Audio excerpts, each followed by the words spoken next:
Morning. We are learning today Adam Kiakar.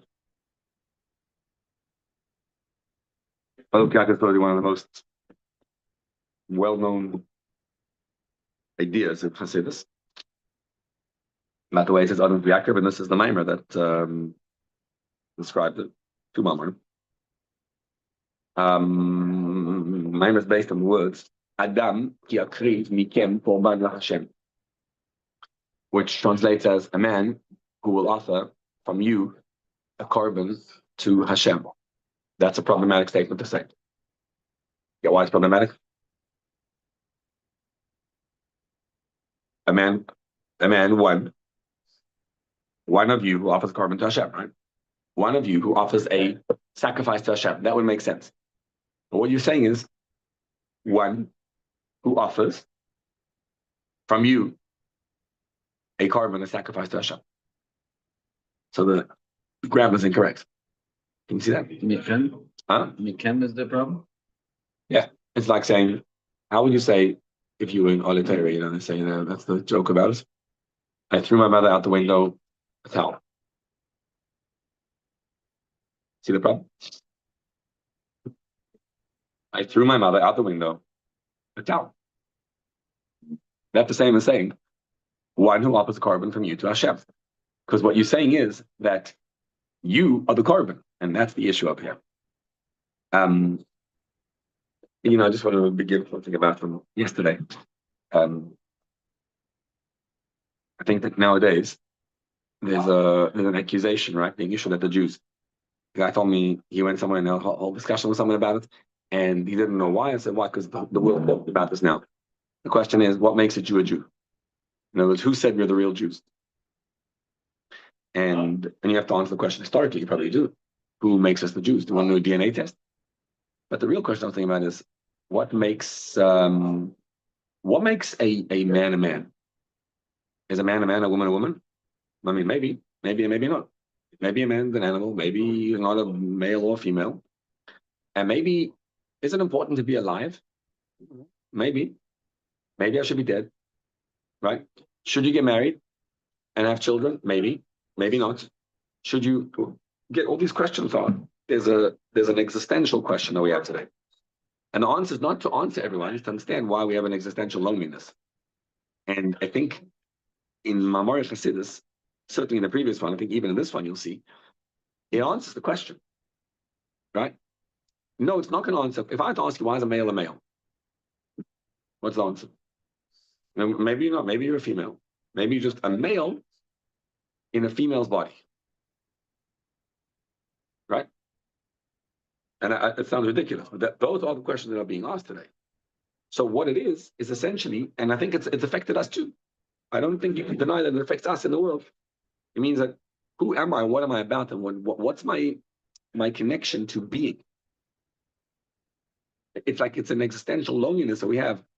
So I was saying yesterday, I think the Rebbe answered that question. The Rebbe said that after the Holocaust, in 1954,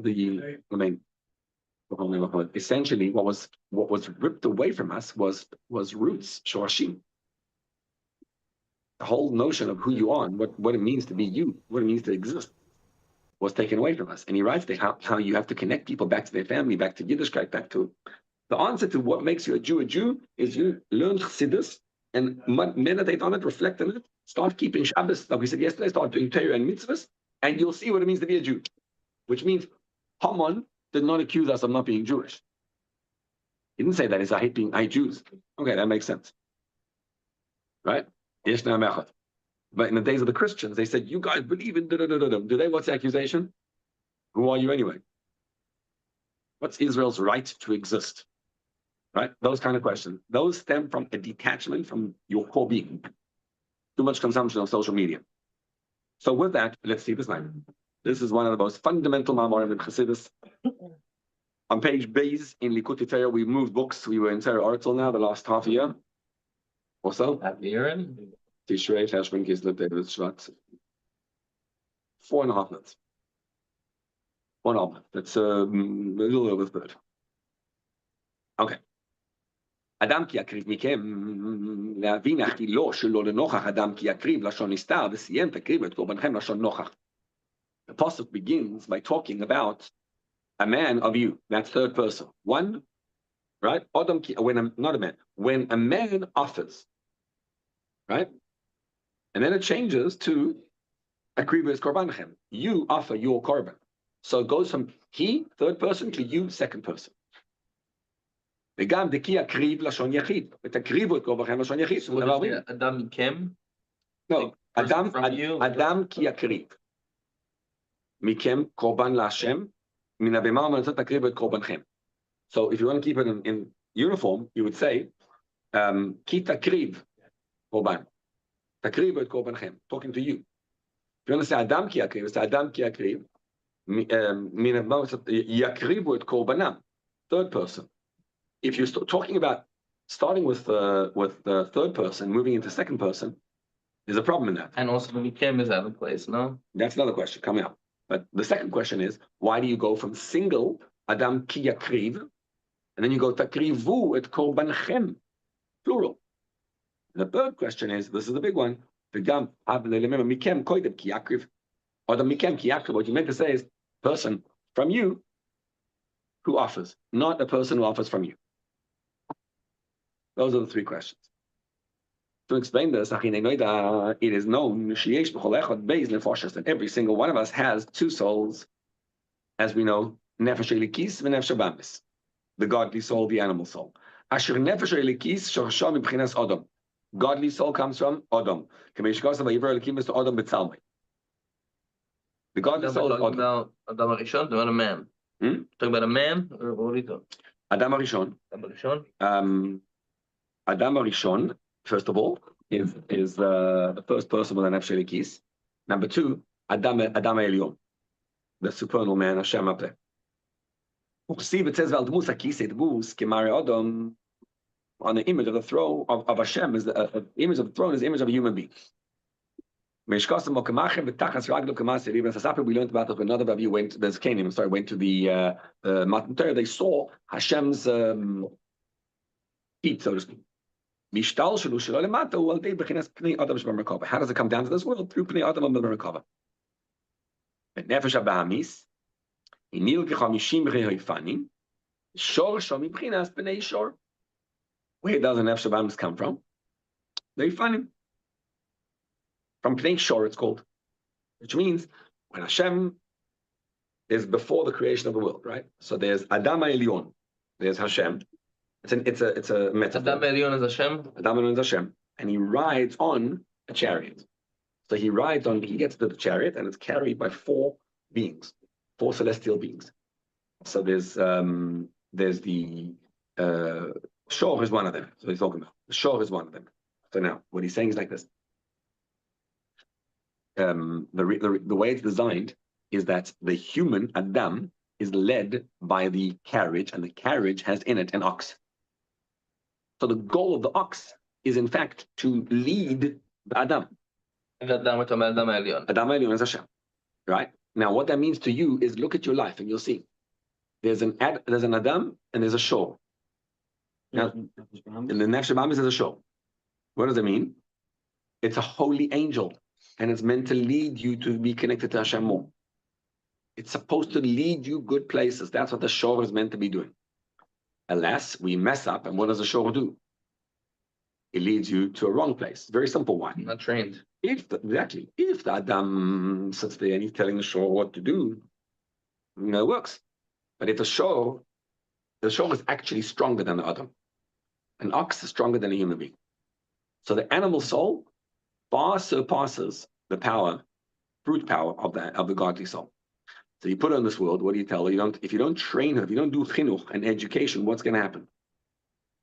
When you fight the Nefesh Abahamit, you're fighting it with a Nefesh Abahamit, or you're fighting it with your Nefesh Elokit? The Nefesh Elokit is harnessing the power of the Nefesh Abahamit to lead him in the right direction.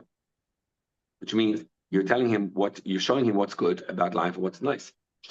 Just like as you grow older in the physical world, first you show your Nefesh Abahamit, she grows, right? She likes the beginning toys. Then she grows older, you give her dollars. She's much more interested in dollars. Then she enjoys wine and good vacations, whatever. You train her what to like, right? So if you show after a while, you're like, you know that all this stuff is ridiculous to want. Like, let's say you have billions of dollars or whatever, then what? What do you become? Nothing. You know what's worthwhile when you oh, that's good. I want to be that too. Right? So the animal soul actually does want that. The ultimate purpose of descent into this world, what's the purpose? In this past week and a while, not today, but the last week, what's it been talking about? That the goal is not to be a Jew, it's to be a Jew in the world. A Jewish Jew. Right? To push against and transform. How do you do this? The neshama is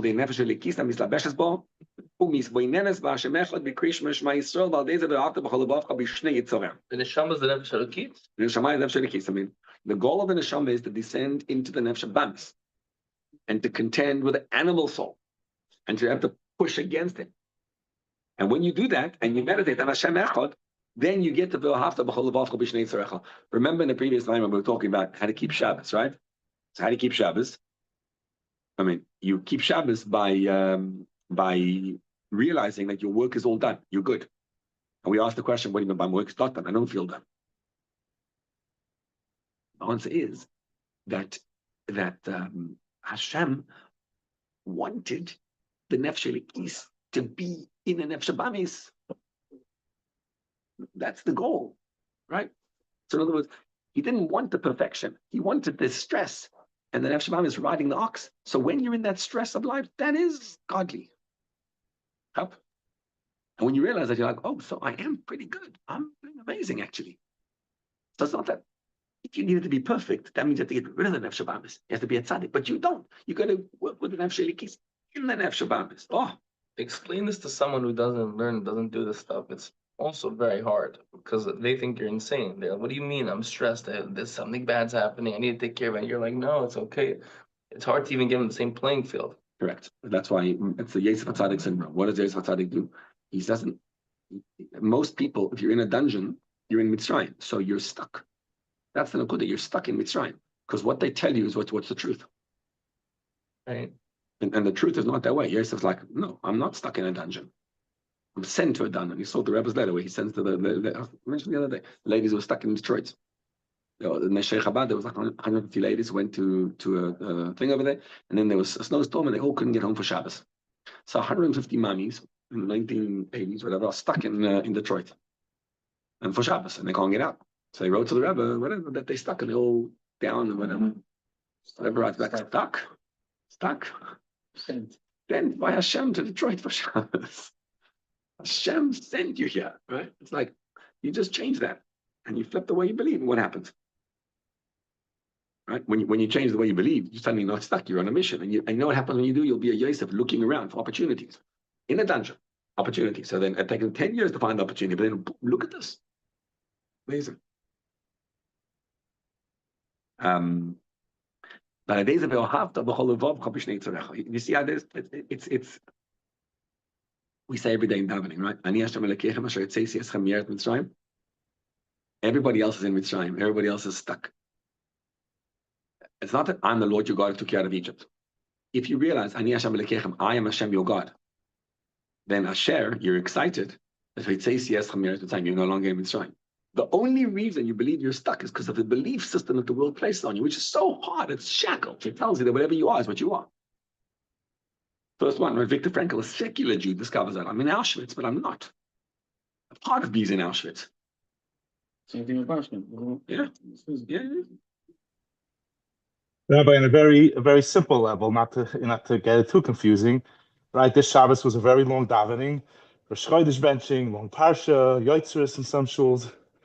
So by Musaf, The bar mitzvah where I was even. well, my point is, by Musaf, my mind was telling me, okay, right after Kedusha, I'm going straight down to the Kiddush because I want to kugel, I want to drink and so forth. And the whole Shemoneh Esrei, you're not paying attention to Shemoneh Esrei because you're thinking about the Kiddush. So here what you're saying is, whoa, enjoy the Shemoneh Esrei, take it in, pay attention to the words, and you get to the Kiddush when you get to the Kiddush in a half hour, whatever it is. And that would be a perfect example of harnessing the Nefesh Bahamas with the Nefesh Elokis, right? How you harnessing? Understand that seems like the opposite of harnessing. You're struggling. Why? Like I'm not I don't need it right now. I'll have the kugel in 15 minutes. Let me take in the Shemon Esrei. Oh, yeah. Work versus not even thinking. And no, I'm going to rush and run down right after kedusha, and Right, but again, run through Shemon Esrei even in on that a scenario, practical right? level. But even in that scenario, what he laid down was the foundation of the shift. The foundation of the shift was it's a game changer in life. Is that you're not here to get the finish line. You're here to fight against the Nefesh Bahamis. Hashem wants to fight against the Nefesh Bahamis. Once you understand that, you're like, because otherwise, like, what? I'm in the middle. I'm davening, and all I can think about is the kiddush. Like, seriously, what? But then you look at yourself and you say, okay, so I'm a godly human being on a mission to reveal Hashem to an animal that wants kiddush. And then you're like, that's the Bart. Now, okay, so I'm revealing Elokus in the world. Once you understand this, you're never, ever, ever in a position of being stuck. But yeah, same idea. Yitzias Mitzrayim. That's what Yitzias Exactly. Mitzrayim is. You leave the whole, but it's I got to tell you, this is so hard. It's so difficult because you got to talk about it all the time to be able to access it, because the natural space of the world, if I'm in a dungeon, meaning if my life is in a hard place, it's very hard. It feels like there's no way out of this. And it's just impossible. Then but you got to believe it. So that Hashem put you for a reason. Well, okay, that's very, very hard. Okay, so we work our way to get to Shema. What's Shema? Shema is that Hashem is Echad, there's nothing besides Hashem, and your mission is Ve'ohavta b'chol levavcha v'shnei yitzarecha. But you have to prepare to get there. Ach koidem krish b'tzorich is the tiknu chachamim shtayim lefanei alekim krish. Chachamim say you're going to have 2 brachas before the Shema, in order for the Shema to work. It's not possible to subdue, bosh, and conquer it ruach hanefesh abamis, the spirit of the animal soul, tachas memshelas hanefesh elikis, kimal de shor shel nefesh abamis. You cannot win the war against the nefesh abamis unless you're able to go back to the core and the source of who she is. This is the key, right? If you want to know in davening, what on earth are we doing? I'm still battling with this question. I'm going to tell you the answer, and I don't understand the answer. But why do we talk in davening all the time about the malachim, angels all the time? The second half of davening, right, which is the second part of davening, which is from before Shema. What do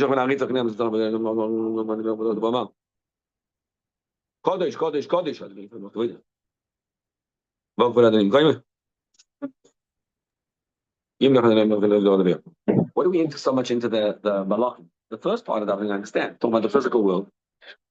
Look at the Zimmer. I mean, the physical world, Hashem is manifest in the world. Okay, I got it. The whole part's beautiful. I don't get the second part of happening. The angels. So the explanation is going to be that, the Nefesh Bahamis inside you, this part's phenomenal.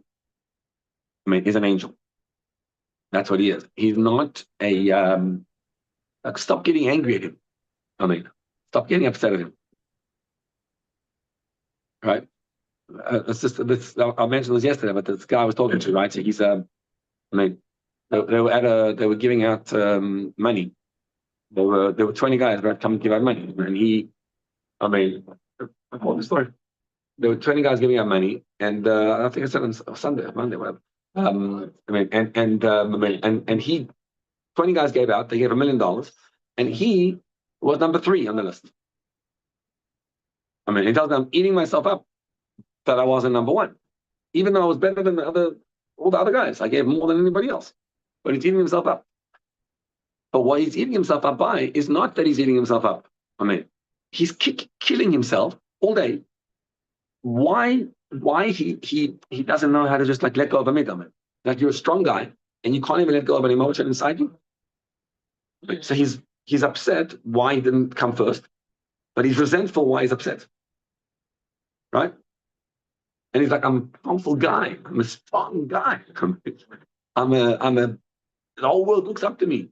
And I can't even control my own little emotion. Right? So it bothers him to no end. The answer is, stop being bothered by it. It's an angel. Yaakov's fighting with an angel. He's not you. He's a malach. The Yetzer Hara, the Nefesh Habahamis, is not some little part of you. It's an angel you're fighting, just like Yaakov fought all night long with an angel. You're wrestling with an angel. You ever wrestle with an angel? All the time. Yep. And stop kicking yourself. Why do I have a bad Yetzer Hara? Or why am I not perfect? Because that also is the angel. So the way to overcome her is by in davening, we look at the malachim, we look at the angels, and thereby showing her, you too are an angel. Get it? You want to show the Nefesh Habahamis that she's an angel, so you show her who she is. You'll never be able to conquer the spirit of the animal soul under the dominion of the Nefesh Habahamis, unless you go back to the root of the animal soul. What's her root? She comes from the holy celestial animals, the angels. The face of the lion, the face of an ox. Because in order to refine and sweeten the judgment, you got to go back to the source. This is a wild mimer. We learned this. Remember? You don't go to war im oivecha. You go to war on your enemy, not with your enemy. Because if you go to war with your enemy, what have you done? Right? You've it says about missionaries. What's the best way to deal with a missionary? How do you handle a missionary? Don't engage. What? Don't engage. You look at him like, what? If you answer his question, he says, how do you know you're Jewish? Well, I don't know what he says, right? So what do you answer him? You answer him, well, I'll prove to you because of this, because of that, because of whatever. Right? You ever see the missionary walk past the rabbi? Comes past the rabbi and he gives the rabbi a book of his. Just give me more. The rabbi takes the book. I'm taking it from you because so that you shouldn't, you shouldn't have one less book, and he throws it on the floor. And then he tells him, he says, and he starts telling the rabbi that you got to believe in Yashka and all that kind of thing. The rabbi looks at him and says, you're a sick man. You need help like you're a sick man. He doesn't engage him in the slightest bit. He just says that you're a sick man. Because if you engage, that means you accept that he exists. So the whole part of the enemy is to show him, you too want this. This is in chapter 9 in Tanya. Remember we learned? The Mashal HaZayna means that the Zohar says that the king hired a prostitute to seduce the king's son. So you look at her and you say, you too serve Hashem. Right? You're a servant of Hashem, that's all you are. What this does is it elevates the godly soul too. Because, if you discover what the Nefesh Habahamis is an excitement. What is Nefesh Habahamis? It's an excitement. It's a powerful surge of energy of inside you. If you ride on her, you stop. What do you need to ride on her? Ride towards godliness. Is that a tava also then? Just for something else? What's the taiva? Yes. But that's not good also. He said, no, like you shouldn't get excited from anything. You cannot get rid of the taiva. You're not changing the taiva till Mashiach comes. You're going to have the taiva forever. Question's going to be, is your taiva the core of who you are? Is your taiva towards this or towards that? You're not meant to destroy the Nefesh Habahamis. So what's to find healthy addictions? Yes, absolutely. What's a healthy addiction? You say learning this, that, I don't know. What did Rabbi Kiva say? When he died, Rabbi Kiva says, all my life I was an addict. I'm an addict. But he said, all my life I was thinking to myself, when can I finally die Kiddush Hashem? Addiction is not addiction, it's passion. Passion, for Elokus. You're not supposed to be a guy, it's all good. Yeah, you're supposed to be passionate about Hashem, about your connection, about your bond. Yes. The the animals carry the throne. Says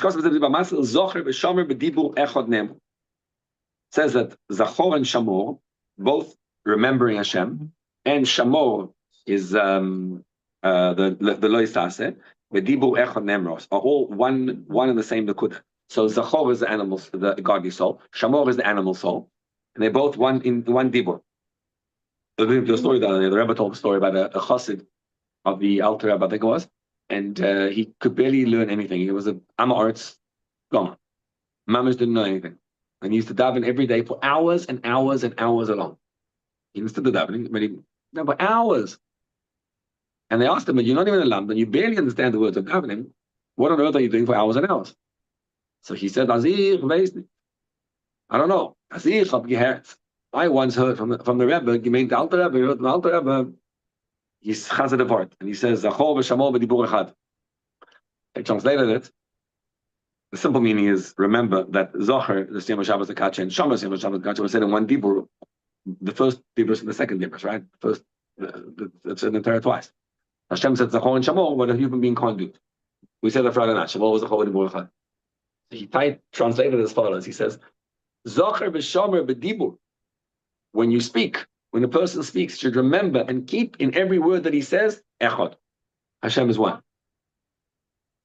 So Alter Rebbe said this word, and this chassid spent his whole life davening to internalize this word. I mean, that in every word he says, how does it express Hashem Echad? Verstehst? Every word you say is it. Am I expressing the oneness of Hashem or what I'm saying now? Or am I denying Hashem? So he would always look to himself, and he spent the whole day davening to try to internalize that. Back to this.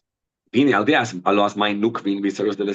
when you do this work, through your work below, with the female waters, meaning you do the work, and an arousal from below, what happens is, this causes an arousal from above.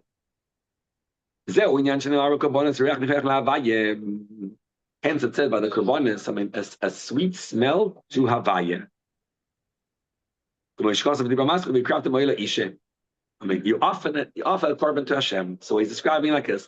When you offer a korban, a sacrifice to Hashem, what happens is, up there, Hashem starts smelling the sweetness, and he's enjoying the sweet smell of the korban. Mapshat, what does it mean enjoying the sweet smell of the korban? The korban is taking an animal and offering it to Hashem. So the ox goes this way, and you take the ox and you align him with Hashem, and he goes that way. Right? That is the korban. I'm an addict. I want an addiction, and I channel the addiction towards passion of Elokus. Right? How do you channel the addiction? I mean, it's hard to do. It's simple to say. I mean, you have a tremendous heart on fire, right? And you start learning about Elokus, and you put while the heart's on fire, you say Hashem Echad. Gradually, it'll change you towards that direction. It'll never go away, and you'll always be channeling it, but you'll be able to be directing it at the right direction. And that's what it means to ride the animal. That's called offering a korban to Hashem. That is your korban to Hashem. And when you do that, when you work the korban, Hashem rides you.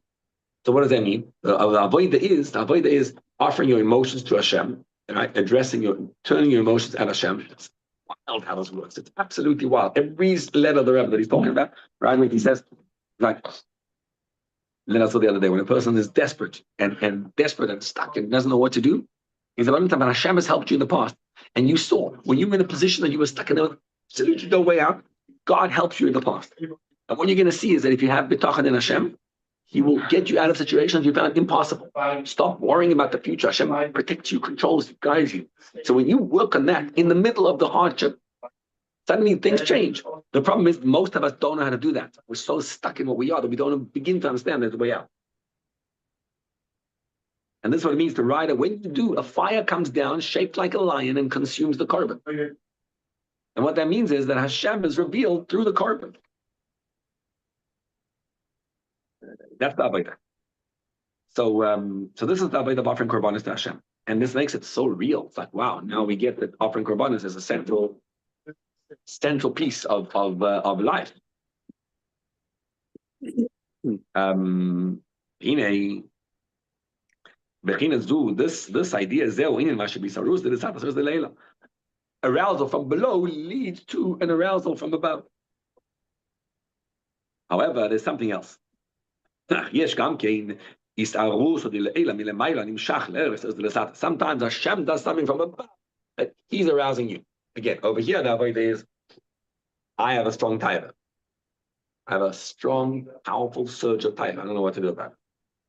So what to do about it is, it's hard work. It's not. There's no easy way out of it. It's very hard work, but of realigning yourself and configuring yourself with Hashem.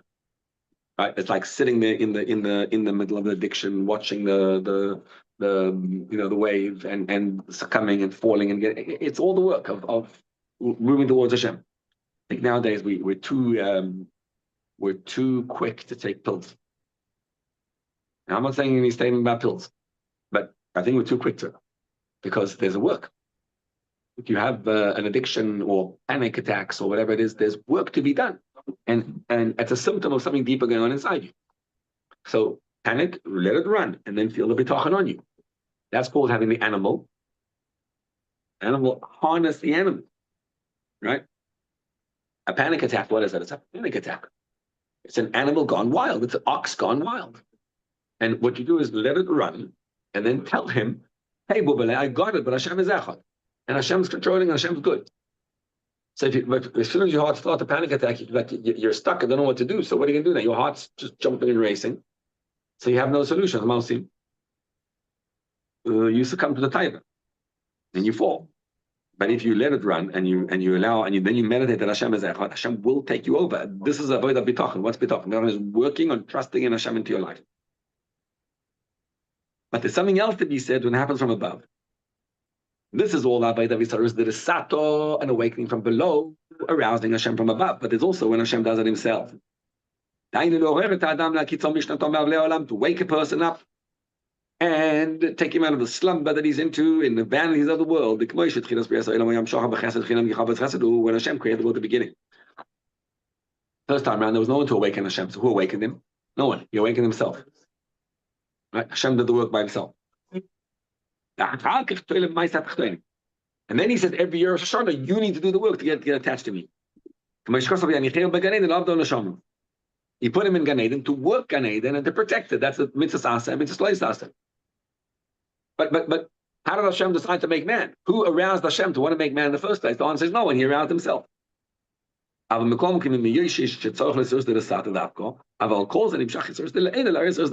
means Hashem gives you the power to allow you to awaken Hashem. What is that? Skip a line. What it means is, see, an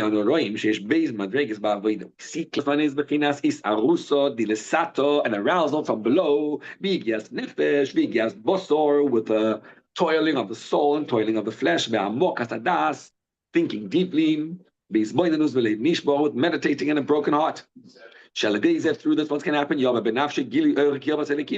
You'll arouse in your soul the revelation of Hashem. The first one is, I'm going to meditate on Hashem and I'm going to think about God.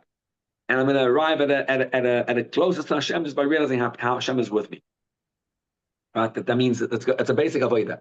On a very basic level, what is this work of arousing Hashem? To realize the closeness of Hashem.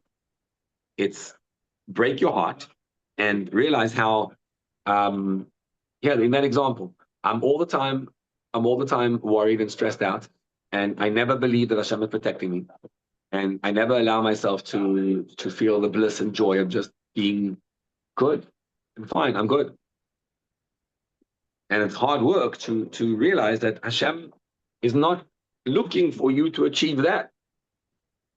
Right? I think it's like you're trained to want to be successful. It's like the funny thing about it is, the more you want to be successful, the less successful you're going to become, because you're all the time looking, am I successful or not? But if you just drop the whole need to be successful, good luck doing that. Actually drop it, right? And then what do you see? You are successful. You're close to Hashem. When you start realizing what Hashem thinks of you or how close you are to Hashem, that brings you success now, which brings more success. That's the one that comes from below, arousing the one from above. Umadrega base, what's the second level? Sometimes it happens that there's an arousal which comes into you and there's no idea where it comes from. I don't know about you, but if I learn a Maimon Chassidus very often, right? I see, I come, I want to go daven, and there's like a surge of energy. It works. The davening works, right? But sometimes it doesn't. That's you did achon. You were learning. But sometimes you don't need to learn. Sometimes it just happens automatically. Shalel de achon avigia. Klar, nothing. You just don't know why, and suddenly you're feeling a high. And by the way, it works the opposite way around also. Sometimes you don't know why and you're feeling a low. Sometimes you know why you're feeling a low, because you were thinking about low things, and sometimes you just don't know, just suddenly you get depressed. We see very clearly, you see all the time, some people get excited and awakened suddenly. Their heart and mind gets excited about davening. For a nice period of time. But they don't know the reason. Where does this come from? They get excited. A little more time passes by. What happens? The whole koach disappears. Back to square one. Right? You get excited, you're on a high. It's almost like important to, when you're on a high, you utilize the moment. Don't squander the moment. But that high didn't come to you from anywhere. It's just an awakening from above. Next page, page 4, is arusa de lesato. Hashem's giving you a power from above to arouse you from below. One of my favorite mamar on that one. What's it about? It's such a wild, simple explanation. You daven, you don't even notice this. He says, Al Rebbe says, you start davening, you say, Hodu la Hashem, Kir'u. Note the syntax, the what's it called, the grammar of each one. Hoidu, you praise Hashem. Kir'u, Hoidi'u, Shiru loy, Zamru loy, Tzichu, all the same, uniform. Then what does it say? Halalu. Then it goes back to Dir Shoshem, Halalu Hashem Kodesh. What do you mean? Mazda hit Halalu. Translate in English, Mazda is Halalu. Anyone learned this Maimer? Connie learned it? Matri learned this Maimer? Is Halalu? Short Maimer, it's unbelievable. So in Chassidus Mevoeres, it's I think the first one about davening. It's just without this, you don't know how you daven. So he says the part of davening is, it's like not Halalu Hashem Kodesh, find Hashem from the outside. He's Halalu. Halalu means to praise, but Halalu is also to fire, to ignite. So he says, when you daven, you want to realize that there's a voice inside you that's davening all the time. V'ani tefillah, David HaMelech says, I am a tefillah. I don't pray to Hashem. I am kuli, a prayer to Hashem. It says the neshama is all the time davening. And the word is, Hashma alo oretz ma she'ata moitzi mipicha. Make heard on the earth. What simple meaning is what you should hear in your ear, what you're saying. Al Rebbe translated, something's coming out of your mouth. And what's coming out of your mouth, what the true you is saying, what I want you to do is to hear it and listen to it so that the voice actually gets it. The neshama is talking, the neshama is calling Hashem and screaming to Hashem at every moment. The question is, do you hear that or not? Are you tuning into the frequency of the soul, or are you not hearing the soul? That's the shaila, right? So the soul's on fire all the time. That's the problem. The problem is that's like they have this frequency that no one hears. You have a frequency that if you have to be under 20 under 20, I think it is, to hear the frequency. It's a very loud, very high sound, and you can't hear it if you're over 20. So when they play the sound on your phone, can you play the sound? And you'll see all the over 20s in the car have no idea what the sound is. And the under 20s hear the sound. So it's the same thing. When you're stuck in the world, there's so much noise that you don't hear the voice of Elokus. So on Slichas is what a beautiful piece in Slichas. What does that mean? To listen to the Rina and the Tefillah. Meaning there is Rina and Tefillah. My soul is crying to Hashem. My soul is singing. Are you hearing the soul or not? Lishmoa el harina ve'el tefillah. You get it? So that's Hisalelu b'Shem Kodshe. Not Hallel, not praise Hashem. To Hisalelu, to be praised, to discover the praise. Go deep into your soul and you'll discover that you are davening to Hashem all the time. And the idea of the Avodah is to attach yourself to that internal tefillah. That's what he says. The difference between when an arousal from below leads to an arousal from above. When it comes just from above. The difference is, if I worked it, if I have to work hard with my soul, then it lasts.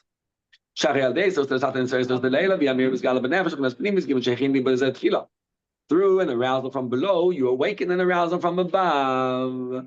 It shines and illuminates the soul in an internal way because you prepared yourself. Right? Which is obviously a much higher level. Which one? Tulasata. No, it's not higher. This one is pnimi. That's the difference. It's worked on. You got a gift that came from. If you worked on it, it's internal. It's yours. Isn't that higher? Delayla, it was a gift from God, and what are you going to do correct, with it? But if it's a gift from God and you didn't work in it, what's the advantage? Meaning, if you worked on it, last longer. But if Hashem gave it to you, it's higher. Because whatever Hashem gives, you can't beat what Hashem can give you. He obviously can give you more than you can ever give yourself. But no question. Follow? But it's more precious if it's yours. If there was no toil of the soul and toil of the flesh from down here, you awaken from above, and you didn't arouse your soul, it can just disappear. It doesn't last. It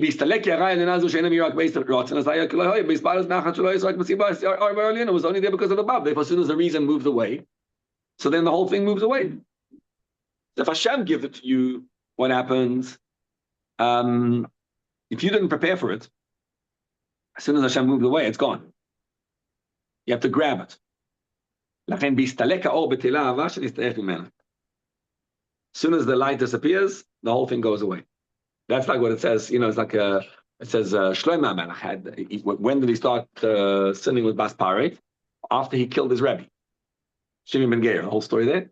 So once Shimi was dead, now Shlomo Melech didn't have that power from above. So in a certain sense, he was being held by him. That is what it says. If a man has a seed first, what happens? You have a female. So there's Isha and Isha. Simple meaning is, if a man in relationship gives the seed first, so you have a female, and if a woman gives first, then you have a male. Whatever that means. What it means is, Hashem is the man. If Hashem goes first, then the result in Avodas Hashem is a female, meaning it's a weak connection to Hashem. If a man, if the woman goes first, meaning if the Yid works on himself first, he connects to Hashem, then the result is a male result. Follow? Much more powerful. Noshim daitan kalos. Women have very little das. In case you think they're stupid, they have more bina than men. Bina Yasser need Isha. But das they don't have. What does it mean? Noshim daitan kalos betucha li spatois acharat fila l'taivas oilam. Das is the ability to connect to the subject matter. So if you're a woman, you can easily be afterwards disappear. What it means is like this. Again, the whole part of today that nowadays we train men to be women, women to be men. Don't be so gentle. Be a man. What does it mean, be a man? Every time your wife stresses out, whatever, you get stressed out too. Why? You're stressed out. I'm not. And when you're stressed out, the problem is you walk into the house, you make everyone else stressed too. Why? Because you're a recipient. You're receiving from the whole world and giving whatever you receive to your wife, and then your wife, you're receiving that from her and taking it back to her. That's why you wonder why things don't work out. What do you want to be? You want to be a man? Which means a man. What does it mean? I don't. You say that, and that's what you're feeling, and I'm good. So that's when a woman is, when you give rise to a woman, if you didn't figure it out from yourself, it means you're all dependent on something else. And then the woman's going to be affected all the time by something else. If a person worked on himself to be attached to Hashem, then you have a male. What's a male? Intense das in avodah, where it actually connects and works and stays stuck. This is the reason why Balei Avodah, people who are engaged in Avodah Hashem, always complain. I get the spirit of purity for a few weeks. I'm cruising. You ever had this? Then it disappears. We learned this very well in the Maimer Mishpatim about the what do you call it? The Avatam Hashem Elikechem. If your goal is for your own benefit, it's going to disappear. Same idea. So the Balei Avodah complain, why is it that I have an awakening and it doesn't last? The reason is, I'll tell you exactly why. Because you're not learning, I'll tell you explaining Chabad Chassidus. Chabad Chassidus means has to be intellectual, has to be worked on. If it's not worked on, it's not going to last. It came from above the arousal. It remains on its standing. That's what it says by Hayyin Kecholmi, where that dream is. The Maisa was the Mittel Rebbe had a Mechuti. His name was the Chernobyl, and the two of them, when they made a wedding of the grandkids. So when they made a wedding, the Mittel Rebbe started saying Torah. Now the Chernobyl, the Rabbi Yaakov Chikatz married the Mittel Rebbe's daughter. So when they sat down to the wedding, so the Mittel Rebbe starts saying a Maimer. When the Mittel Rebbe says a Maimer, it's 5 hours. There's on and on and on and on. So the Mechutin, the Chernobyl, says, Rebbe, Mechutin, he says, Yukach no me'at mayim, it says. It says, not by Ramabin, take a little bit of water. Like, why are you being such an extensive explanation? Now that's because the Chernobyl Shita, based on all the Polish Hasidim, not right, Hagas, non-Chabad. The idea was Beshita, do not teach the Hasidim all the Chabad behind it. Don't teach them the whole internet. Give them the experience that they'll go on fire. They're going to mess it up. And the Mittel Rebbe told him, Usman Mayim was said by Avraham Avinu when he thought they were Arabs. But when he realized they were Jewish, he wouldn't say Yicham Mayim. For a Jew, you need a lot of water. In other words, you can't just have a little bit of what's it called? You got to have a lot. You got to have beshufi. It's going to be beshufi, and that's the whole idea of Chabad here. So when that means when it becomes you, then if you said a vart of Torah and you're on fire, you feel on fire, but then you know what's going to happen. He's going to take drugs to keep that fire going. He's going to go drinking to keep the fire going. A chassid doesn't need the drinking to keep the fire going. What he needs is, he's like, I learned about Hashem. I'm excited. Wow, it's all Elokus. The more Elokus you see, you get intoxicated. The more you do it, the more it's inspiring. It's life transformational. So that's the point of it. And if a woman does it, meaning if the person does it on its own, it lasts. If a man does it, it doesn't last. So we learned that. That's the whole idea about us being in this world, to conquer the Yetzer Hara and to work our way in that conquest. Then it becomes real. Otherwise, it's not doesn't last and it's not real. Tomorrow we're going to jump into the actual Likutei there. That Adam Yakir became, that's what it means when a person offers a korban to Hashem. It's a game changer in the sense that what it's telling you is that every little moment of you celebrate the joys of overcoming the Yetzer Hara. Instead of celebrating, the way we do is we commemorate all the falls every time we lose, that we kill ourselves. No, it's a fun, exciting life. Hashem wants us to overcome the Yetzer Hara, and in that is the excitement. The Yidgul arrive. Sorry, the Yidgul arrive. You know, the bracha about being like fish. That's this week's project talks about that. Why don't we have fish on the mizbeach? Because that element of the person doesn't need to be refined. If we stay with Torah all around us, Mayim Ketorah, today's Tanya actually. Wow. Yeah. Okay. I have no way of looking at the brachas before Kriya Shema. I have a whole new way of looking at it. That's really cool. Learning about the angels, right? Yeah, it's fantastic. Yeah. Thank you. Okay.